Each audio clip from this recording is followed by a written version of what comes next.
This is called the kangaroo baptism.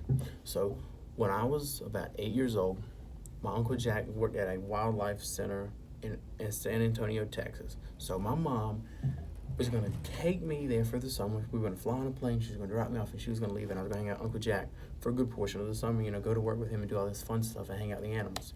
So, we did. And we would wake up every morning at 5:30. 5:30 every morning. We get there about 6:45.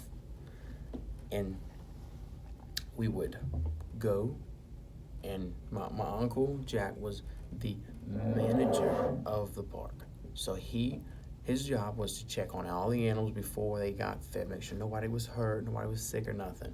Just at one big swoop. Then he'd get the other staff to go out and feed. And since I was there, he would take me and we would go feed all the animals. So the animals that they had were like hoof stock. So like they had bison, moose. They had a moose. They had camels, giraffes, gazelles, zebras, wildebeest, kangaroos, and goats and anything. They had farm animals, exotics, lemurs, macaws, alligators, crocodiles, tortoises, snakes, a tiger. They had a tiger. They had a tiger and a leopard. It was really cool. So this goes into the part of the story where it gets interesting. Okay? So my Uncle Jack, after a while, so we would go out and we would feed the animals. So he would feed like the bigger animals since he had the most experience out of anybody in the park. So he'd go out and feed the buffalo, the giraffes, the zebras, all that fun stuff. So it was just like a drive-through zoo. It was this part was a drive-through. So you would get on. So they had a tractor, and the tractor would pull the feed, and he would be throwing like the hay or the feed out, and the bison and the zebras would come running up. So you're seeing the American bison and a zebra from Africa just eating together, and it's crazy. And you see the camels, these giant dromedary camels and emus just eating together. It's amazing just to see a hodgepodge of animals around the world in one place in Texas. Everything's bigger in Texas, and people in Texas go big or go home, and they went big at that zoo. And we would go feed the alligators.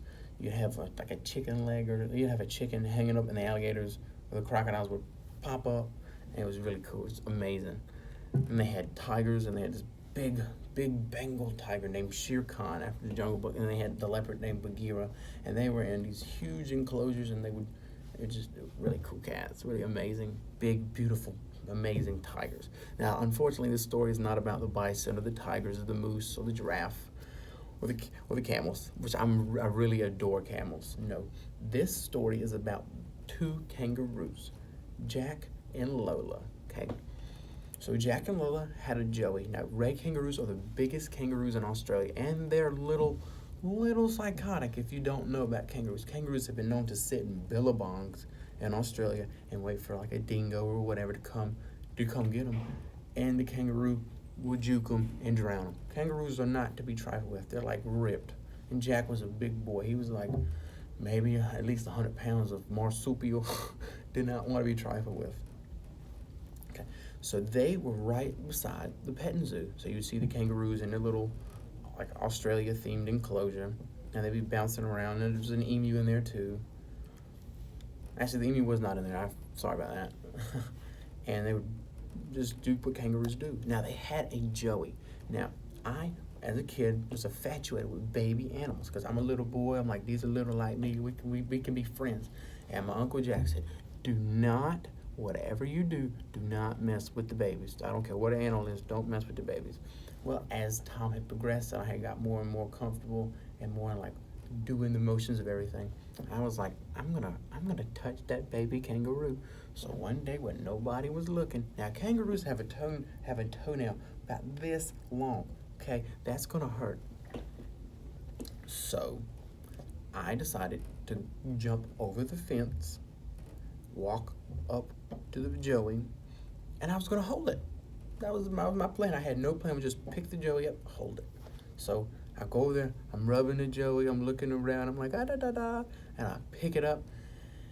And as soon as I pick that joey in the air, he flings around, he's moving and grooving, trying to get out, and he's like being in distress, and I'm freaking out. So I stop, and I start to turn around and leave, and guess who showed up? let's just say the dad showed up and I got wrestled by the dad kangaroo, not the mom. You would think the mom would come save the day. No, dad came up and had me in a headlock like this. So for 15 minutes, I'm screaming, help, I'm trapped. And my uncle comes up and they have to go, like, grab the kangaroo by his side and let him go. He wasn't aggressive, he was just being protective and just drag him around. So for the rest of the summer, everybody said, you got beat up by a kangaroo. And I'm 8, so I'm like, it hurt my feelings. So I got manhandled by a kangaroo when I was 8 years old. It was great. And I look back on that now, and I realize how naive I was as a kid. And now, as I've gotten older and work with more wildlife, I can appreciate and know your boundaries and learn how to read the animals and read the room. And so, pretty much jokingly and all that, this is the baptism of a kangaroo. Thank you, Uncle Jack, for being amazing, and you and Ma start my amazing journey with wildlife. Can't wait to be like you one day. I miss you.